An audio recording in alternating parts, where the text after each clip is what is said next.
Simple lang ang buhay namin ni Rico. Kakalipat lang namin sa isang subdivision sa Cavite para makaiwas sa gulo ng Maynila. Akala ko katahimikan ang mahahanap ko rito. Pero doon ko nakilala si Marites. Si Marites ang unang lumapit sa akin. May dala siyang kakanin, nakangiti at sobrang palakaibigan. Pero may kakaiba sa mga mata niya. Habang nag-uusap kami sa harap ng bahay, hindi siya nakatingin sa akin. Nakatingin siya sa loob ng bahay namin. Ang ganda naman ng sofa niyo, Mare, sabi niya. Sana all afford ang ganyang brand. Noong una, binaliwala ko lang. Normal lang naman sa magkakapit-bahay ang magpuri ng gamit. Pero habang tumatagal, naging kakaiba na ang paghanga ni Marites.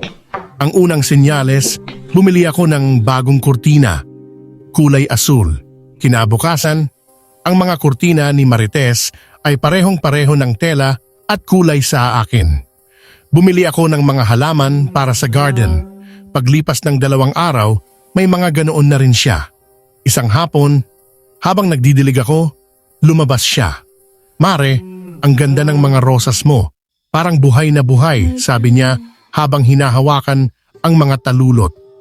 Kinabukasan, tuyot na ang lahat ng rosas ko. Hindi lang basta lanta. Sunog ang mga ito na parang binuhusan ng asido kahit wala naman akong inilagay na chemical. Samantalang ang mga rosas ni Marites sa tapat, biglang naging kasing pula ng dugo. Ang bilis naman mamatay niyan, Mare. Sayang, sabi niya habang nakadungaw sa bakod. Nakangiti siya pero hindi umabot sa mga mata niya ang saya. Ang pagbabago sa loob ng bahay nagsimulang maging madilim ang pakiramdam sa loob ng bahay namin.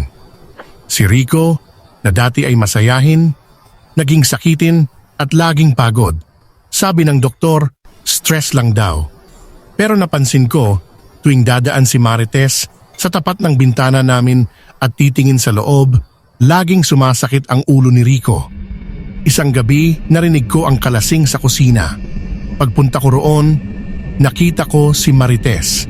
Nakatayo siya sa labas ng bintana, nakadikit ang mukha sa salamin. Madilim sa labas, kaya puti ang mukha niya sa tama ng ilaw mula sa loob. Hindi siya gumagalaw, nakatitig lang siya sa bago naming refrigerator. Binuksan ko ang ilaw sa labas para tanungin kung anong kailangan niya, pero pagpindot ko ng switch, wala na siya roon. Ang natira na lang ay ang bakas ng kanyang hininga sa salamin ng bintana. Isang malabong amag na amoy na bubulok na karne. Naging agresibo na ang panghihimasok ni Marites. Isang araw, pumasok ako sa kwarto at nagulat ako. Nakita ko si Marites na nakaupo sa tapat ng vanity mirror ko. Hawak niya ang suklay ko at sinusuklay ang sarili niyang buhok. Mare, paano ka nakapasok? Sigaw ko. Dahan-dahan siyang lumingon. Bukas ang pinto, Mare. Gusto ko lang makita kung anong brand ng lipstick ang gamit mo. Bagay kasi sa akin. Kinuha niya ang paborito kong lipstick at ipahid sa labi niya. Pero hindi lang sa labi. Ipinahid niya ito hanggang sa pisngi niya, hanggang sa magmukha siyang may sugat sa mukha. Ayan, kamukha na kita, bulong niya. Simula noon, nagsimula ng malagas ang buhok ko. Tuwing magsusuklay ako, kumpul-kumpul na buhok ang natatanggal. Sa kabilang bakod, nakikita ko si Marites. Ang dating manipis niyang buhok ay naging makapal, itim na itim at kintab na kintab, katulad ng buhok ko nung nakaraang buwan. Ang huling gabi, hindi na ako nakatiis. Nag-away kami ni Rico dahil gusto ko nang lumipat. Pero bago kami nakapag-impake, nangyari ang hindi ko inaasahan. Nawala ang aso namin. Buong gabi kaming naghanap. Pagdaan ko sa tapat ng bahay ni Marites, narinig ko ang isang mahinang tunog. Parang may kinakatay. Sumilip ako sa butas ng kanilang gate. Nakita ko si Marites sa gitna ng kanyang sala. Nakaupo siya sa sahig at sa harap niya ay ang aming aso, patay na at bukas ang tiyan. Pero hindi iyon ang nakakatakot. Kinukuha ni Marites ang mga lamang loob ng aso at ipinapahid sa sarili niyang balat. Habang ginagawa niya ito, bumubulong siya. Sa akin ang buhay mo, sa akin ang ganda mo, sa akin ang swerte mo. Napansin kong nagbabago ang hitsura niya. Ang balat niya na dati ay kulubot, unti-unting nagiging makinis, katulad ng balat ko. Lumingon siya sa direksyon ko. Kahit madilim, kitang-kita ko ang mga mata niya. Hindi na iyon mata ng tao. Itim na itim ang buong balintataw niya. Tumakbo ako pauwi at nilock ang lahat ng pinto. Ginising ko si Rico, pero hindi siya gumagalaw. Paghila ko ng kumot, halos himatayin ako. Ang balat ni Rico ay tuyot na, parang balat ng ahas na nagluruhay. Wala na siyang laman, parang hinigop ang lahat ng sustansya sa katawan niya. May kumatok sa pinto. Marahan lang, "Mare, buksan mo ang pinto," boses ni Marites. Pero hindi, mali ako. Boses ko na ang naririnig ko. Sumilip ako sa peephole. Ang nakatayo sa labas ay hindi na si Marites. Ang nakatayo roon ay ako, kamukhang kamukha ko. Ang suot niyang damit ay ang suot ko noong 1 linggo. Ang boses niya ay eksaktong boses ko. "Mare, akin na ang bahay na ito. Akin na ang asawa mo. Akin na ang buhay mo," sabi ng babaeng nasa labas. Tiningnan ko ang sarili ko sa salamin sa hallway. Wala na akong refleksyon. Unti-unti nang naglalaho ang mga kamay ko, nagiging anino na lang. Sa labas, narinig ko ang pagpihit ng susi. May sarili na siyang susi ng bahay namin. Pumasok siya, dumaan sa harap ko na parang hindi ako nakikita at humiga sa tabi ng tuyot na katawan ni Rico. Ngumiti siya sa akin.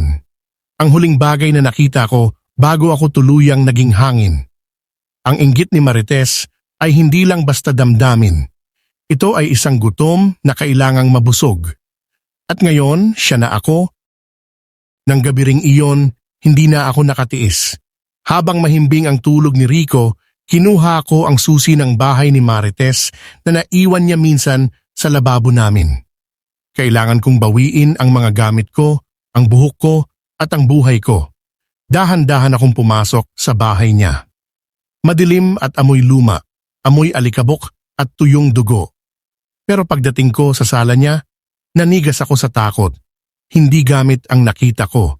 Ang buong sala ni Marites ay punong-puno ng mga larawan ko. Pero hindi ito basta larawan.